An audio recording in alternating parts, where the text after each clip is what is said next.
أجل كل هذا الهم يوما سينجلي، فقل للتي ترنو إليك تحملي. تنسى كأنك لم تكن، تنسى كمصرع طائر. لم يبق عندي ما يبتزه الألم، حسبي من الموحشات الهم والهرم.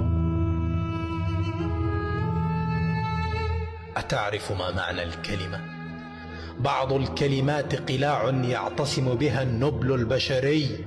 شرف الرجل هو الكلمة، شرف الله هو الكلمة.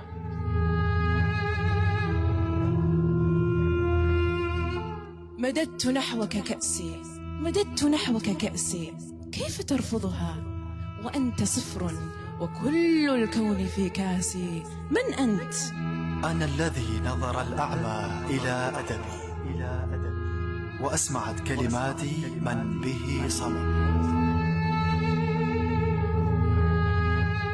كل الأشياء تغدو باردة وباهتة بعدما يطأها الزمن. في قلب المأساة ثمة خطوط من البهجة.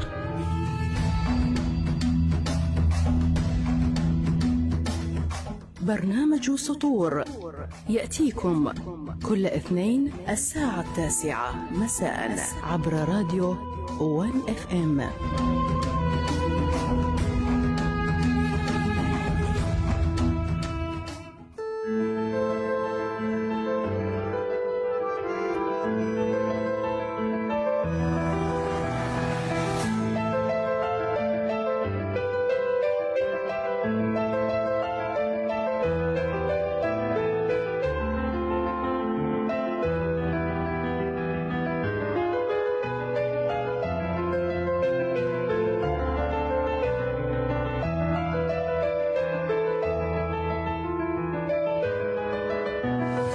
مساكم الله بالخير محبينا مستمعينا متابعي راديو 1FM، وما كنتم حياكم الله. لقاؤنا الأسبوعي الذي يحمل دوما اسم سطور يتجدد في هذه الأمسية من مساءات يوم الاثنين كما عودناكم.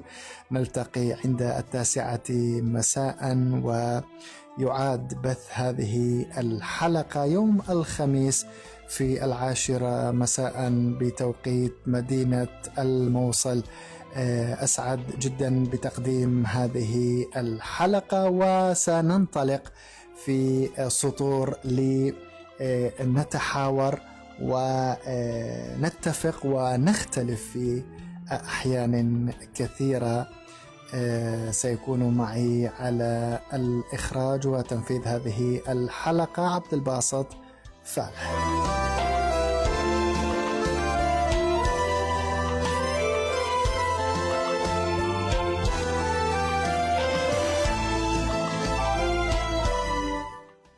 في حلقة هذا اليوم من برنامج سطور سعدت جدا، لا أخفيكم سرا، بضيفتي التي لطالما حملت إلينا الكثير من الجمال، الكثير من الهدوء،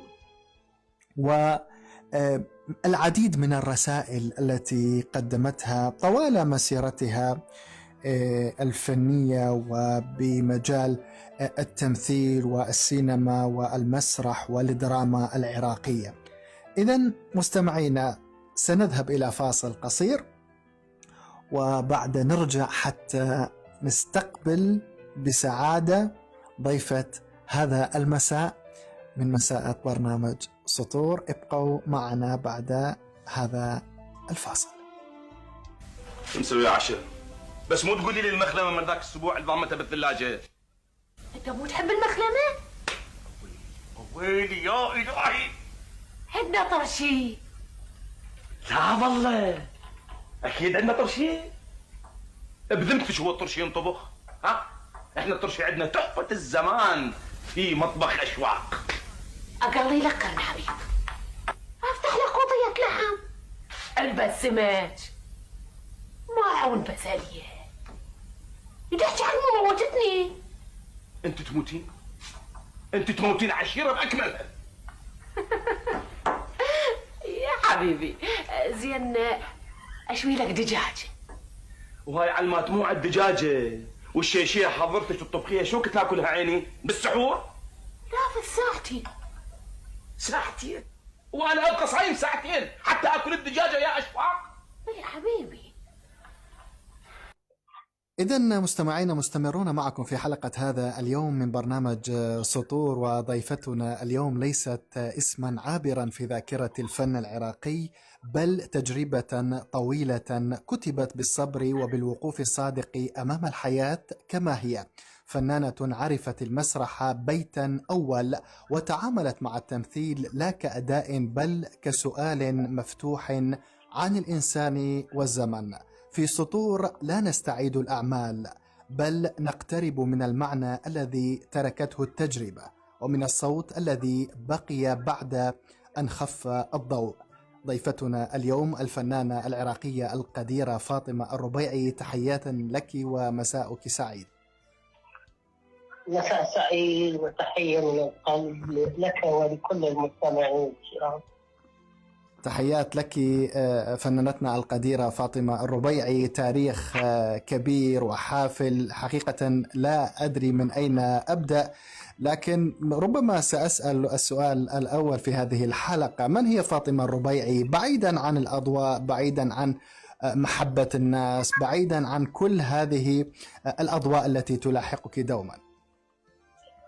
فاطمة الربيعي فنانة عراقية أنتمي إلى بلدي العراق، وأنتمي إلى عملي الفني، إلى جمهوري اللي يعني أنا يعني هذا اللي حصلت من حفيلة سنوات تقريبا 50 سنة، ثمرة جهودي وجمهوري. هذه فاطمة الربيعي. لو عدنا لأول مرة وقفت فيها على خشبة المسرح، كيف كان الشعور الذي ما زال عالقا بذاكرتك لحد هذا اليوم ولحد هذه اللحظة؟ والله أنا لحد هذه اللحظة عندما أقف على المسرح يبقى قلبي يدق دقات سريعة لمدة 5 دقائق، ومن حسن حظي أكثر الأعمال المسرحية، أنا أول المتحدثة بالمسرحية. فهذا يعني مجابهة الجمهور شيء مهم وصعب، يعني يختلف عن الدراما التلفزيونية، عن السينما. ممكن أنت بالدراما بالعمل التلفزيوني ممكن أن تعيد مرة أو مرتين أو تأجل أو كذا، وكذلك بالسينما. لكن بالمسرح لا يمكن، شيء صعب جدا، ولهذا يسموه من أصعب الفنون، وهو سيد الفنون فعلا المسرح. الفنانة القديرة فاطمة الربيعي، هل جاءت إلى التمثيل باختيارها أم أن الفن هو من اختارها؟ والله يقال يعني بعض، بس أنا فعلا يعني يمكن أنا ولدت ممثلة بدون ما أعرف شو هو التمثيل. كيف؟ يعني أنا كنت يعني أوقف قدام المرآة أتحرك، وسابقا ما كان عندنا يعني تلفزيون يعني بالبيت، فما أعرف يعني ولا مسرح، وأنا صغيرة جدا. نعم. يعني كل شيء ممكن أن تدرسه، أو يعني التمثيل ما تدرسه، هو موهبة، لكن الدراسة تفصل الموهبة. يعني يمكن أنا موهوبة من رب العالمين مثل ما يقولون. نعم. ست فاطمة، هل تتذكرين لحظة الشك الأولى؟ أتحدث هنا عن اللحظة التي سألت فيها نفسك: أقدر أكمل بهذا الطريق لولا؟ شكرا. يعني هل مثلا هناك يعني عمل أو ربما تجربة كنت على حافتها، ومن ثم سألت نفسك ربما بسبب صعوبة الدور، بسبب الظروف لا أعلم، لكن سألتي نفسك هل أنا راح أقدر أكمل طريقي بالتمثيل لو لازم أتوقف؟ احنا صار عندنا، انا سكنت الى جانب واني يعني مو صغيره شابه الى جانب الاذاعه والتلفزيون بيتي. نعم. ومدرستي ايضا الى جانب الاذاعه والتلفزيون، فاطلع او اطب للمدرسه، فكان البنايه تغريني، المذيعين يطلعون ويدخلون يغروني، فطلع وأتابع الإذاعة. طلع بالإذاعة أنهم يطلبون للإذاعة والتلفزيون ممثلات ومذيعين ومقدمي برامج وكذا وكذا، فقدمت أنا. نعم. للإذاعة والتلفزيون. فقدمنا إحنا 3 يعني من مجموعة كبيرة، أنا والسيدة أمل المدرس، واللي أنا دائما أسميها بلبل الإذاعة، والفنانة القديرة فوزية عارف. نعم. فبدت مسيرتي بالإذاعة، انقبلنا وست أمل راحت للتلفزيون مذيعة، وأنا وفوزية قسم التمثيليات والبرامج كان يدير قسم الراحل عبد الله العساوي. نعم. وكثير من الفنانين الكبار كانوا هم بالقسم قبلنا يعني. نعم. قبلنا بسنوات، لأن تعرف الإذاعة العراقية شكلت في 36 تماما. فالإذاعة يعني تقوم الممثل صوتا وعربيا. يعني أنا من أسمع خطأ باللغة العربية ما أعرف الإعراب بالضبط، لكن أعرفها غلط تماما. وعودتنا بالمسرح علينا أن نسمع بالصوت، حتى لو كان صوت ناسي، أن نوصل إلى آخر مشاهد وآخر مقعد بالمسرح. هذا بفضل الإذاعة والتلفزيون، بالإذاعة يعني بالضبط. نعم. يعني الإذاعة هي مدخلي الأول، بس أيضا الميكروفون مو سهل أن واحد يوقف أمامه إطلاقا. يعني بالبداية كان يعني مرعب، من كان يجي علينا رئيس القسم نخاف من يوقف نشوفه من الاستوديو. نخاف. كان الله يرحمه الراحل صادق علي شاهين يعرفنا ده نخاف، فيقرأ له مقالة عن الموت، عن لا يوجد، عن كل شيء عن الموت، فحتى نطلعه من الاستوديو. نعم. حتى يطلع من الاستوديو، حتى ما نخاف، ناخذ راحتنا بالإلقاء بالصوت. نعم. يعني هاي بدايتنا من كنا صغار، عندنا هيك مرات خباثة. الفنانة القديرة فاطمة الربيعي، في زمن البدايات كم كانت نسبة الصعوبة على امرأة عراقية أنه تختار المسرح، الإذاعة، التلفزيون والتمثيل؟ مرة سألوني بعدين بالتلفزيون. نعم. قالوا لي شنو من إلى فضل على فاطمة الربيعي، يعني اسم فاطمة الربيعي. قلت لهم بعد الله سبحانه وتعالى والدتي والسيارة. ضحك المقدم قال لي شنو ست فاطمة السيارة؟ كطبعا بالستينات كان صعب على المرأة العراقية أو الفتاة العراقية، فتاة شابة يانعة وجميلة، تطلع الساعة 12 أو فوق ال 12 من التلفزيون توقف تاكسي. لا ما تقدر. نعم. أنا أول فنانة اشتريت سيارة من الفنان الكبير قاسم الملاك. كنا نسوي إعلانات بشركة إعلانات ما أذكر اسمها لحد الآن. نعم. نسوي الإعلان بدينار. فجمعت 90 دينار واشتريت سيارة من قاسم الملاك فوكس واجن. فوكس واجن. فوكس واجن. أنا كنت راح أسأل هالسؤال، هل هي السيارة فوكس واجن؟ لأنها مرتبطة دائما مع فوكس واجن. اشتريتها من عنده حتى أروح وأجي بالسيارة. حكيت لي هي، قلت له السيارة كانت يعني حماية للمرأة، وكانت المرأة بذيك الفترة لا يمكن يعني أولا ممثلة وامرأة وطالعة من نص الليالي تاكسي 12 في الليل، فالسيارة حماية للمرأة، وهي اللي ساعدت اسم فاطمة الربيعي أن يكون فاطمة الربيعي.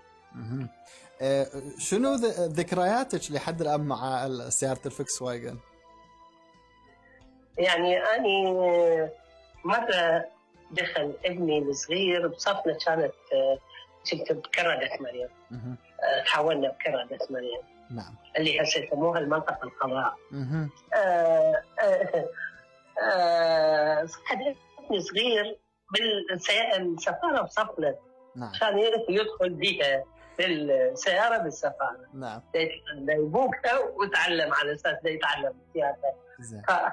فحبتهم ما السيارة إذا تمشي واحد فوكس واجن ما مبين بيها. إيه الكشن مالتها ناصي. ما مبين بيها. يعني السيارة الفوكس واجن تبدل برافتها، تبدل محرك وكذا كله ب 100 دينار أو 90 دينار. بدلها كل فيعني هاي يعني السيارة وعملية. نعم. عملية. هذا احنا نسوي اعلان احنا هسه للفوكس واجن رغم توقف الصناعة الفوكس واجن هذا ما يعتبر اعلان. اي تماما. الفنانة القديرة فاطمة الربيعي، تحدثتي قبل قليل عن نقطة مهمة، انه ربما احنا مثل ما نقول الباية الاولى للفنان انه يبدأ من الاذاعة ويتدرج وصولا الى التلفزيون والى التمثيل. اليوم هل هذه الدرجة ما زالت يعني توصل الشباب إلى الإذاعة، أم ربما انطلقوا مباشرة إلى السينما؟ لا، هذا الوضع يختلف تماما. يعني عن الستينات والسبعينات والثمانينات والتسعينات يختلف تماما. يعني الآن شخصية يعني برا يعني يقوم بإعلانات أو كذا يجيبوه. أي هي هذا عنده متابعين مثلا. على المشاهدات ياخذ دور بطولة. ويمكن يطلع اسمه بالتايتل بعمل، يطلع اسمه قبل فنان أو قبل فنانة معروفة يعني يكون عنده مشاهدات. ولا تختلف المسألة. شوف الفن أنت تقدر تختص برسالة إنسانية حضارية تربوية، وفي بعض البلدان أيضا اقتصادية. تماما. داعم للاقتصاد الفن. مثل مصر على سبيل المثال. في مصر طبعا. فالفن يعني احنا بقينا فترة طويلة احنا ما عندنا ثقافة تسويق. ولحد الآن هسه صارت بعد ماكو، لأنه كثرة القنوات الفضائية وكثرة السوشيال ميديا وكثرة الفيديوهات وكثرة هذا، ففي كل العالم تشاهد الأعمال بعكس السابق. نعم. فيعني أنت من تقيس يعني سابقا الأعمال مالتنا، احنا كنا نتنافس مع مصر. نعم. بالدراما العراقية. نعم. وكثير من الأعمال احنا كنا نستضيف فنانين مصريين وفنانين أردنيين، وبعض كثير من بعض المسلسلات وخصوصا البدوية كانت تصور بالعراق. تماما. كان يمكن أكثر من 20 عمل بدوي بمجموعة من الفنانين الكبار الأردنيين والعراقيين، يمكن أكثر من 20 عمل أني بدوي اشتغل بذاك الوقت. ويعني هو باعتبار المنتج هو أردني أو كذا، كانت تتوزع هناك الأعمال. يعني لا أقول لك يعني هو سابقا ماكو انتشار نعم للفنان، بس كانت الأعمال من أروع ما يكون. تماما، لحد الآن باقية في ذاكرتنا لحد الآن. قبل فترة يعني قصيرة اجوا أطفال صغار بحدود 12 سنة يصورون وياي. نعم. قلت له أنتم مين تعرفوني؟ قال لا بيبي احنا نشوف النسر وعين المدينة، نشوف ذئاب بالليل، نشوف منه البشر، نشوف كذا نشوف كذا. عدوا من الأعمال القديمة. هذا يعني أن أسرتهم بيتهم يشوف هذه الأعمال وده يشوفها. فعلا يعني الناس كثيرين بالشارع يقولون أنتم بعد ما تتكررون. أنا أقول لهم هاي المسألة لا تفرحني فقط، أذكركم أنا لا تفرحني، لكن هذا يعني أنه العراق توقف. لا، العراق ما يتوقف إطلاقا ما دام دي يعني ناس وثقافات. والعراق معروف يعني. يعني أنا عندي حفيدات ببلد يعني طلعوا صغار يقولون لي بيبي كل الطالبات والطلاب الصغار بالابتدائية كانوا يقولون لي يعني هم الأذكياء والشطار. فالعراق أكو أجيال راح تصير ناس لا زالوا يعني من المثقفين والمبدعين والعلماء والأصحاب الاختصاص يعني هذا تتجدد. وصحيح يعني احنا نمر بفترة متعبة. نعم، انتكاسة متعبة وطالت للصناعة وللزراعة في كل شيء ربما. ودائما مو أنا اللي أقوله يعني، لا قالوها العلماء. البلد اللي تتوقف بالفن والثقافة لا يستمر، بس العراق لا إن شاء الله يستمر. الفنانة القديرة فاطمة الربيعي عرفت بشخصيتها القوية وحضورها على المسرح والشاشة العراقية، وأطلق الإعلام وحتى الجمهور أيضا ألقاب مثل عاشقة بغداد، نخلة العراق الشامخة، سيدة المسرح والشاشة العراقية. هل اليوم عندما تتجولين في شوارع بغداد تشتاقين لبغداد الأولى، بغداد التي احتضنتك، بغداد التي أوصلتك، بغداد التي خطت اسمك في قلوب وذاكرة العراقيين؟ أنا ويسموني الأسماء الأخرى عاشقة العراق وعاشقة بغداد بالذات. عاشقة بغداد. فقلت لهم أنا كل العناوين هذه يعني أختصرها بشيء أريد أسمى أم العراقيين، لأن أنا أنتمي مثل ما قلنا بالبداية أنتمي إلى العراق وإلى عملي. فأشتاق طبعا أنا بالنسبة لعمري أشتاق لبغداد القديمة، وأشتاق لكل ما فيها من أشتاق لها وللأعمال، وخصوصا من خلال أعمالنا الرائعة والمهمة. يعني السنة الماضية شفت يعني دراما مسلسلات أكثر من 25 عمل. يعني تقول فد عملين ثلاثة ممكن أن يشاهدهم الجمهور. هاي العملين أو ثلاثة ما ترتقي إلى اسم العراق، ما ترتقي إلى الدراما العراقية. لا أكبر من عملين ثلاثة. يعني الآن نسمع أنه كثير من الفنيين اللي مو عراقيين يشتغلون إخراج بالتصوير وبالإضاءة لا ليش؟ وين فنانين؟ وين مبدعين؟ وين مخرجين؟ إذا لو هم ما يقدرون يشتغلون بأعمال لا تليق بهم. ولا عندنا كتابنا للمواضيع، احنا مليانين بمواضيع ممكن نتناولها، ممكن أن نتناولها حتى تشاهد، تحدث في كل مكان وفي كل زمان. يعني إن كان العائلة، إن كان التاريخ، إن كان يعني حتى أعمالنا التاريخية كانت من أبدع ما يكون. تماما. تماما. وحتى يعني ربما نعم ربما أشاهد حتى اليوم في بعض الأحيان هناك أفلام أجنبية تتحدث ربما حتى لحد هذا اليوم عن الحرب العالمية الأولى، عن كارثة ناكازاكي وهيروشيما وتشيرنوبل، ونحن نعيش بحروب وبقصص وبكثير من الكوارث مرت على هذا البلد. عندنا مواضيع مئات وأكثر من المئات المواضيع العراقية، ليش ما نتناول؟ ليش أولا حتى يدبلجون يعني يشاهدها الإنسان الخارج خارج العراق ويشاهدها بالداخل، بما أنه فينا عندنا 40 قناة الآن، والعالم دا يشوف كل القنوات تماما، وإحنا دا نشوف كل القنوات العالمية.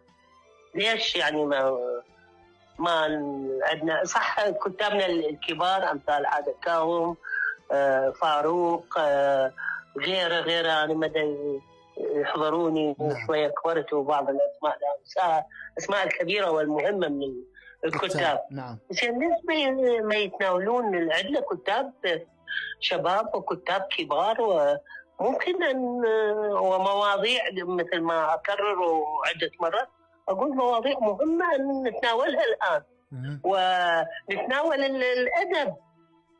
صح. الأدب، الروايات ونحولها إلى سيناريو ونشتغله كفيلم أو كمسلسل، أو يعني إحنا بدينا بالدراما من الأسود والأبيض. يعني أول مسلسل بالأبيض والأسود فارس بني حمدان كان بطولتي وبطولة الراحل الأستاذ سامي عبد الحميد. نعم. وأول مسلسل بالألوان هو مدى أذكر بطولتي وبطولة الفنانة الكبيرة شذى سالم، يعني إخراج الراحل هادي مبارك.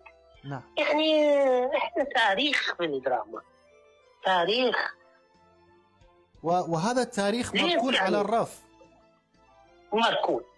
زين وين أعمالنا؟ أنا مرة شفت أحد مدراء شبكة الإعلام نعم قال لي ست فاطمة اشترينا احنا الأعمال، مو هي انسرقت وانباعت وهذه، اشترينا بعض الأعمال أو مو كل الأعمال العراقية بكذا مليون، وقال لي نعم عدد من الملايين. زين وينها الأعمال؟ وينها الأعمال؟ ليش تنعرض ببعض القنوات العربية وتنعرض ببعض القنوات هسه الخارجية، مو القناة العراقية اللي هي صاحبة هاي الأعمال. نعم. ولا في مرة من المرات حكيت كلام ويعني واعتذرت، يعني قلت أني أشكر السارق اللي يطلع أعمالنا برا، كونها وصلت ربما بشكل أوسع إلى الجمهور عن طريق الفضائيات الأخرى. فليش يعني عندنا أعمال مهمة ونقدر، عندنا فنانين كبار وفنانين شباب وفنانات مبدعات، يعني مو كلهم وإنما نطلع. يعني أنا لما قالوا لي بعض المخرجين العراق قلت لهم طيب أنتوا ليش ما تجيبون فنانين؟ جايبين فنانين مو يعني ممثلين، فنيين نعم. من الخارج، يعني من الدول العربية. قالوا لي والله ست ما يشتغلون. قلت لهم طيب الآن الأكاديمية والمعهد دا يخرج عشرات أو مئات، من العشرات والمئات إذا نطلع لنا من كل سنة 10 مصورين أو 5 مصورين، 5 في الإضاءة، 5 ماكيرية، 5 كذا 5 كذا، عندنا كادر.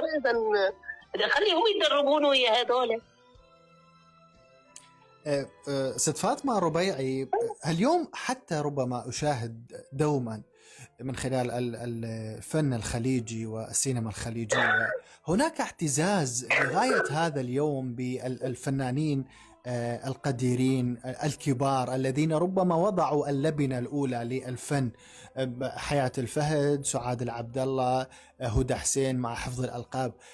لماذا لا يتم هذا الشيء في العراق؟ يعني كان لي حوار قبل فترة مع الفنانة القديرة هند كامل والفنانة شذى سالم والفنانة هناء محمد، جميعهم تحدثوا بنفس الغصة أنه ربما نحن مستبعدين.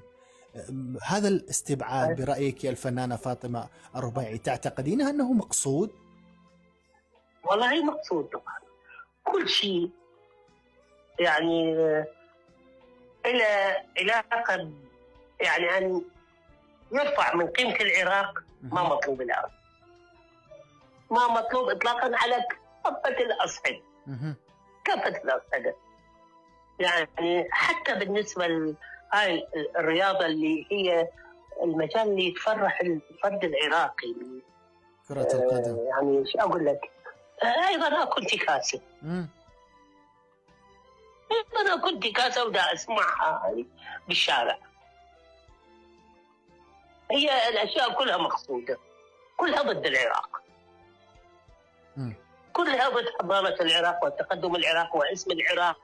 يعني أنا مرة سووا لي لقاء خارج العراق، قالوا لي ست يعني كانوا طلبة عراقيين وطلبة عرب. شو تقولين ست شلون العراق؟ قلت لهم شلون العراق؟ يعني أنتم معقولة طلبة وجايين تدرسون الدراسات عليا ما تعرفون؟ قلت لهم التخلخل اللي صار بالعراق صار تخلخل بالعالم. هذا يعني أن العراق جمجمة الشرق الأوسط. فصفقوا وقلت له طيب مو أنا دا أقول، مو أنا دا أقول، هذا واقع، واقع مؤلم جدا، هذا واقع مؤلم. ويعني دا أقول لك يعني أنا قبل فترة قبل تقريبا أكثر من شهر ونص انطاني مسلسل رحت استلمت النصوص. زين. برا فترة شفت الولد برا تقريبا 10 أيام كنا في مأتم مال الفنان الكبير الراحل أياد طائي. سألته قلت له وينكم؟ انطونا، وقالوا احنا نتصل بيكم نشوف يعني بعد أن تقرون المسلسل. قال إيه ست احنا بعدين نتصل. وبرا أكثر من 25 يوم احنا كنا بفعالية مال الإعلام، كانوا مكرميننا احنا مال نساء، مسرحية نساء اليوركب، هذا الاحتفالية.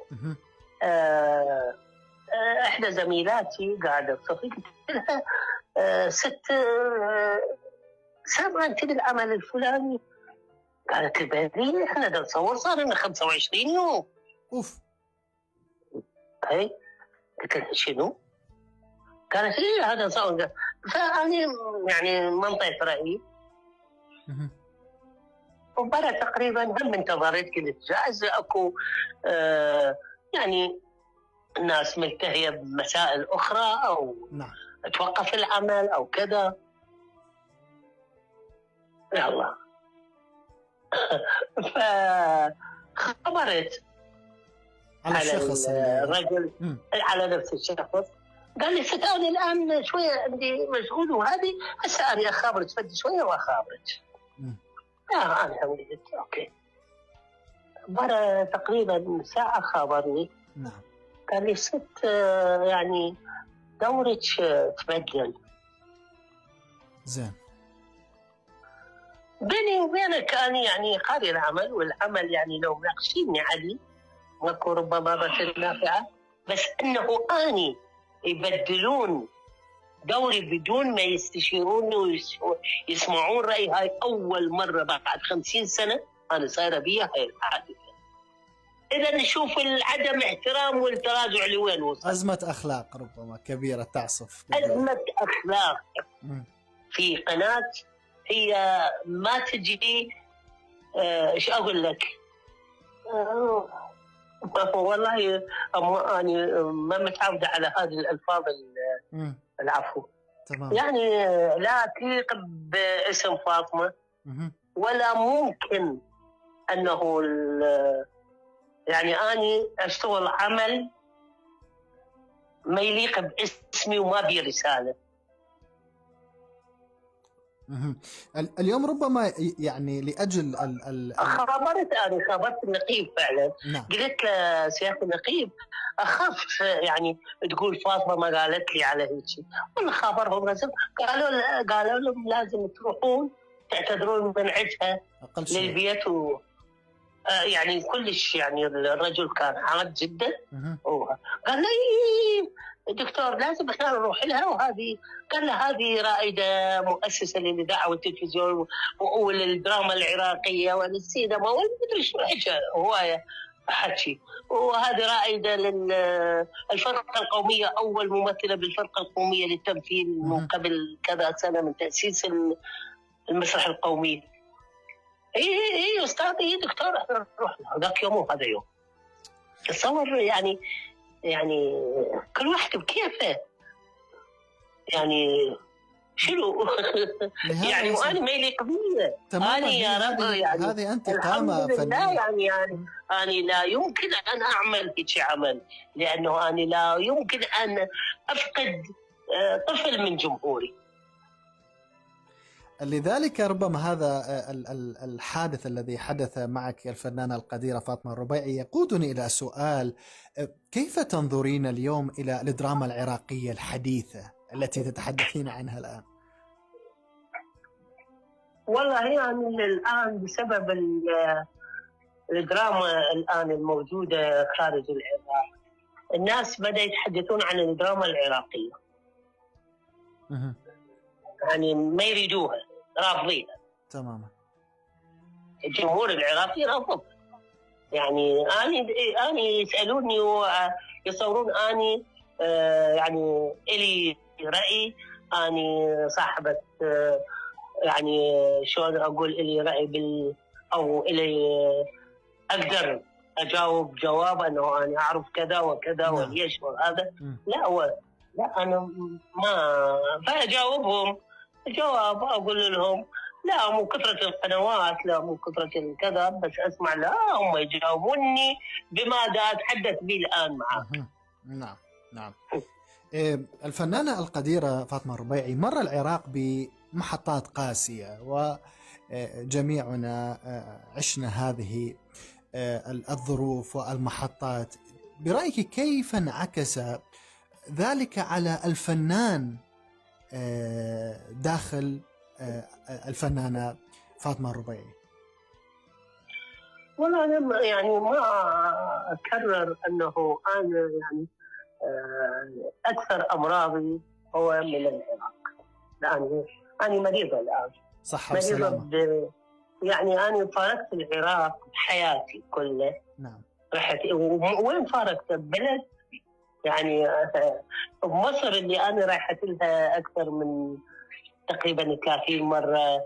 نعم. أنا مكرمة بها ولجان تحكيم، وبنتي دراساتها كلها بمصر، ابني كان بالقناة البغدادية، فرايحة. نعم. ب 2007 طلعت إلى مصر، يعني رحت بقيت 4 أشهر و10 أيام. صدقني درجة الحرارة تصعد إلى 40. صرت لك شاعرة وأنا ما إلى علاقة بالشعر. صار هذيان عندي، مو شعر، هذيان. نعم. من فراقي للعراق. مو العراق يعني العراق هو متفضل علي، مو أنا متفضلة بحبي. لا، العراق أنا ربيت وصرت فنانة كبيرة وربيت أولادي وخرجت أولادي يعني العراق هو متفضل علي. ماذا تقولين لمن يقول أنه نحن نحب أوطاننا من طرف واحد فقط؟ يعني الأوطان لا تبادلنا هذا الحب، والدليل أنه ربما قضينا أعمارنا بالأزمات والنكسات والحروب والألم والمصائب وفقدان الأحبة.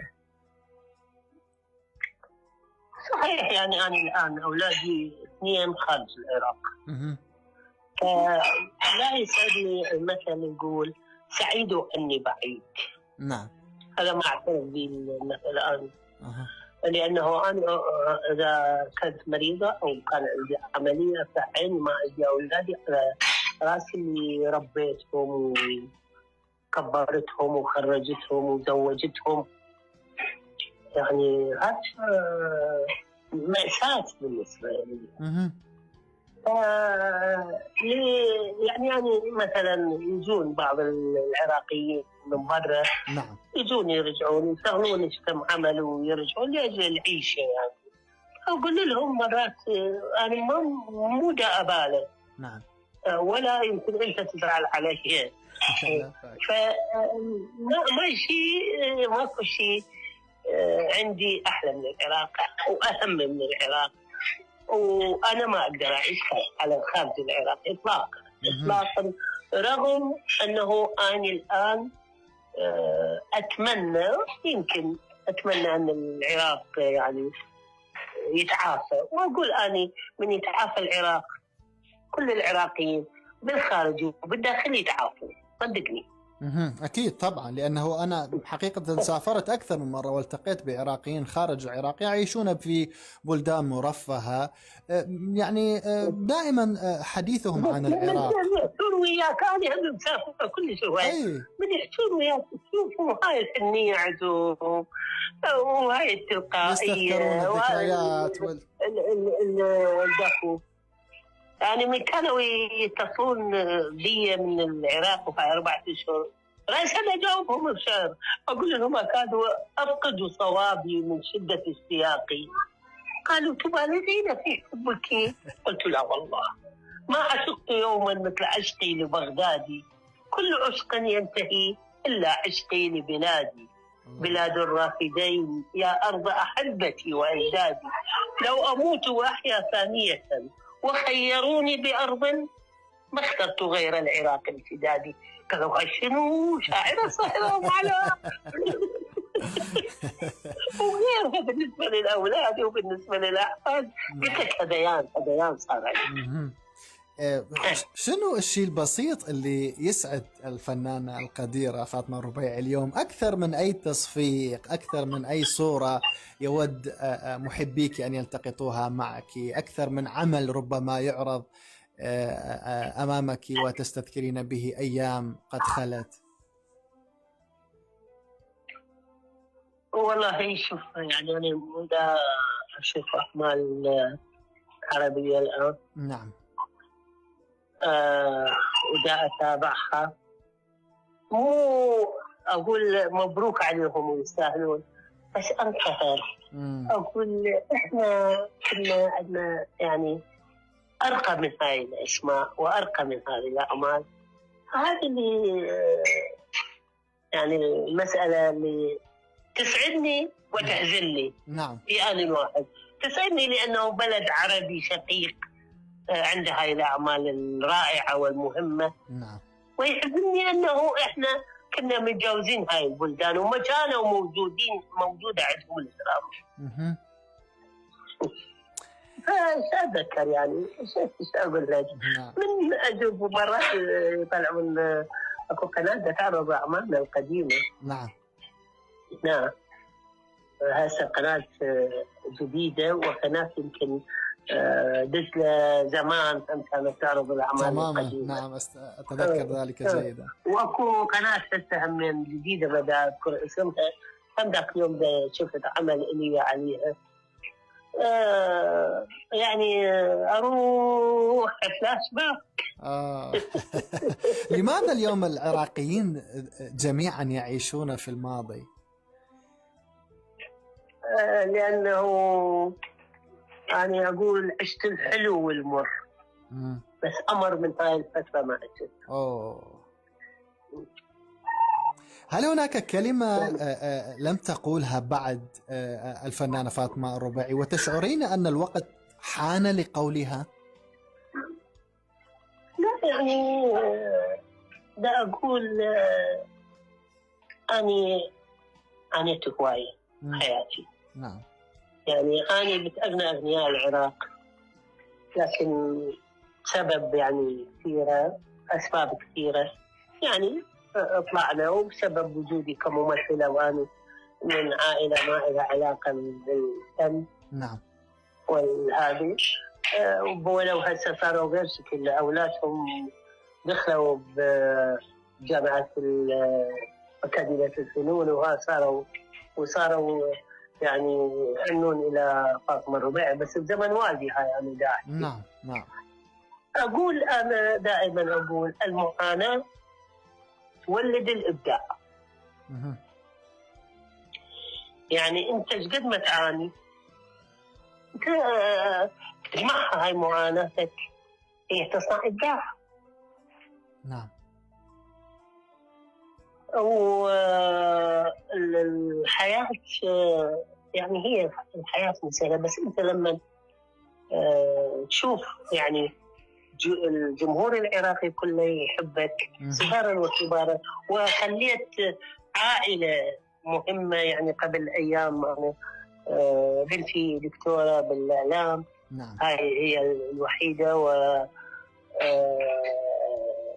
درس كان توقيع كتابها، فشفت المحبة مال الناس الكبار. نعم. الفنانين والمبدعين والأساتذة الكبار، شفت كلامهم شلون يحكون عن والدها البنتي الفنانة الكبيرة الراحل محمد شبيل جميل وعنها وعني. فهذا يعني يزيدني فخر وأنا موجودة في بلادي.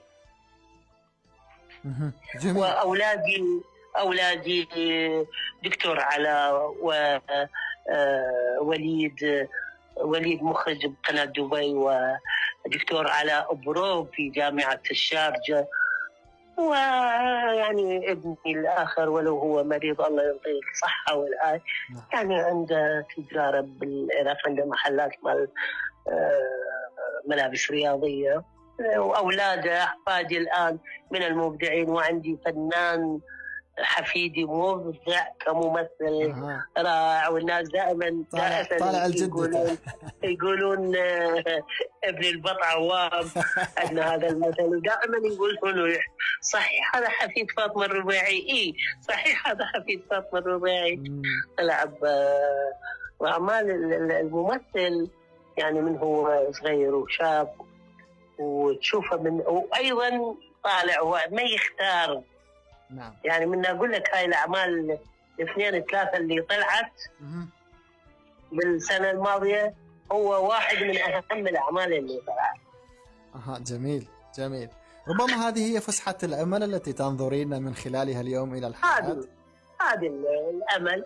والله كريم، أقول لك العراق يعني بكثير من المفاجآت وبكثير من العلماء والأدباء والمبدعين. وأنا ما أحكي عن تاريخ العراق، العالم كله يعرف تاريخ العراق.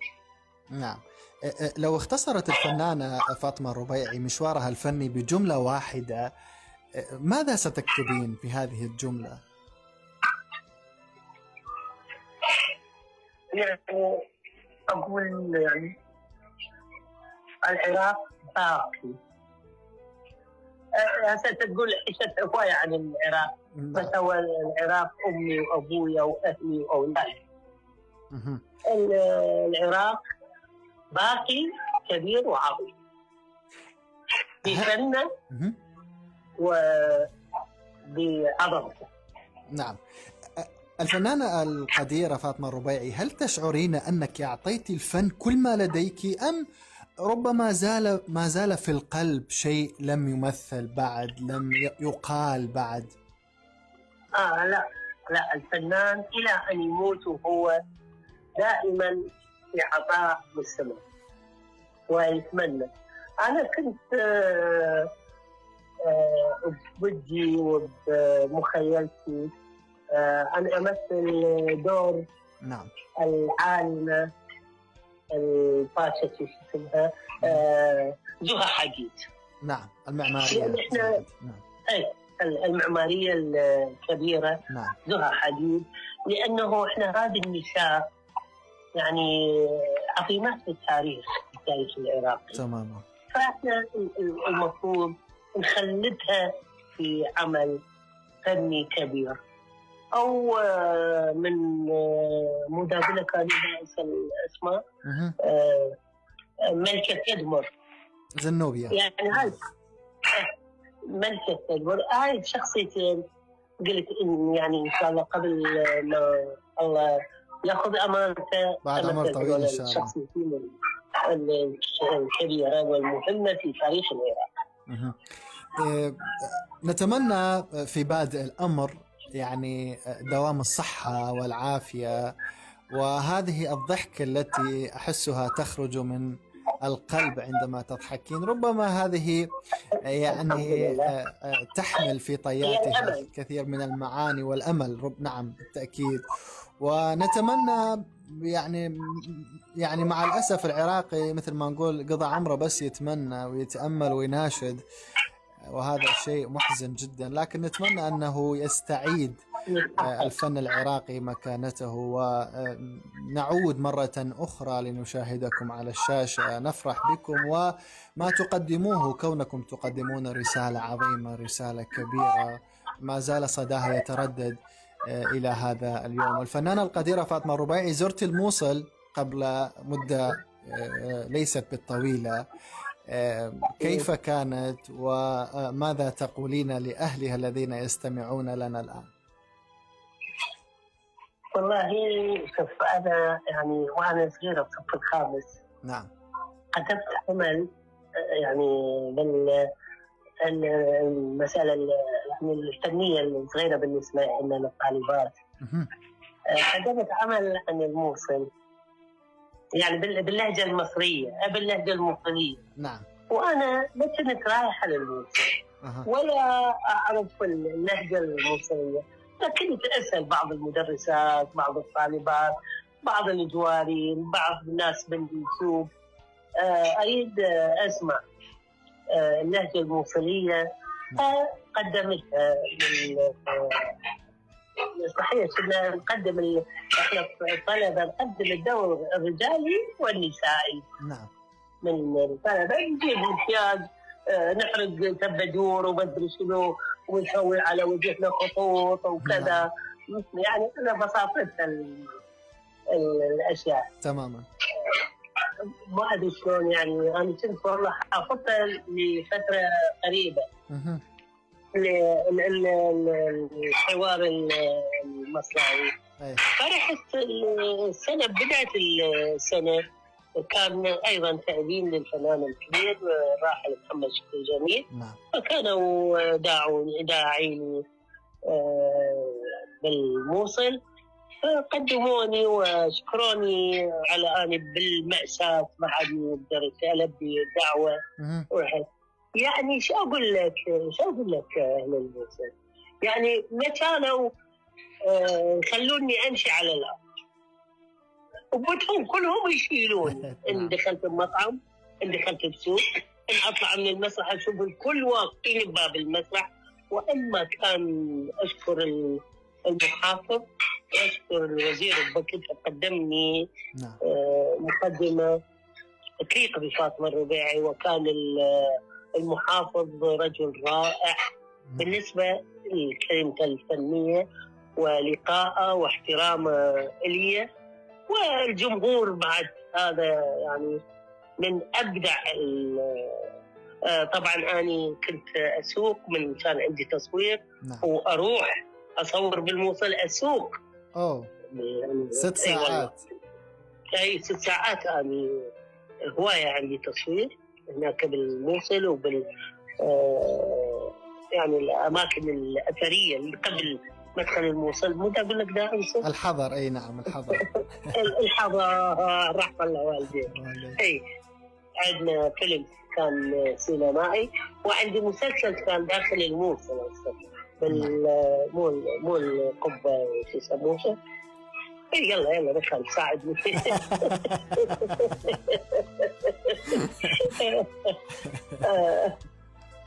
فبعدين يعني فأتذكر التمثيلية اللي يعني كنت أسأل عن اللهجة المصرية. نعم. عندي شغاية تخسق والله جليل المرزوق، وين رايح تجريش؟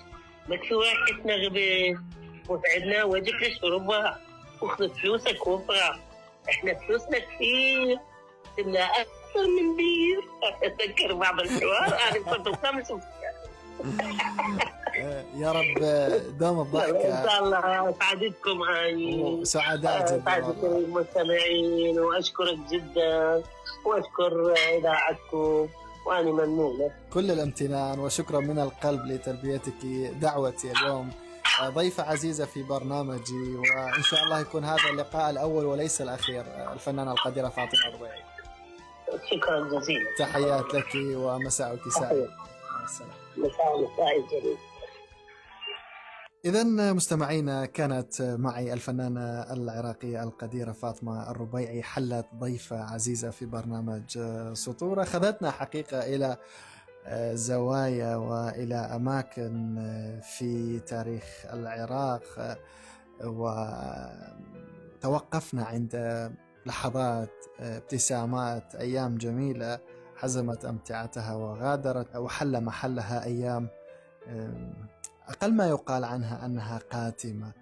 نتمنى دوما أن تكون الأيام الجميلة أمامكم في كل لحظة وفي كل دقيقة وفي كل ذكرى، وأن نطرد هذه الذكريات السيئة والحروب والأزمات والآلام والجراح التي طالما عشناها وما زلنا لغاية هذا اليوم. أتمنى دوما لكم السلامة، وأتمنى لكم الضحكة الصادقة النقية، وأتمنى أن تبقون بخير دوما، وهذا ما ردده دوما في برنامج السطور الذي نحاول دوما أن نسرق ساعة من الوقت، نسافر على جناحها إلى أشخاص يحلون ضيوفا أعزاء في هذا البرنامج. ودوما ما أقول أسعد جدا بتقديم هذه الحلقة. رافقتكم أنا على مدى هذه الساعة من وراء الميكروفون محمد طلال، وكان معي أيضا زميلا ورفيقا على الهندسة الإذاعية عبد الباسط فالح. تصبحون على خير. أجل كل هذا الهم يوما سينجلي، فقل للتي ترنو إليك تحملي. تنسى كأنك لم تكن، تنسى كمصرع طائر. لم يبق عندي ما يبتزه الألم، حسبي من الموحشات الهم والهرم. أتعرف ما معنى الكلمة؟ بعض الكلمات قلاع يعتصم بها النبل البشري. شرف الرجل هو الكلمة، شرف الله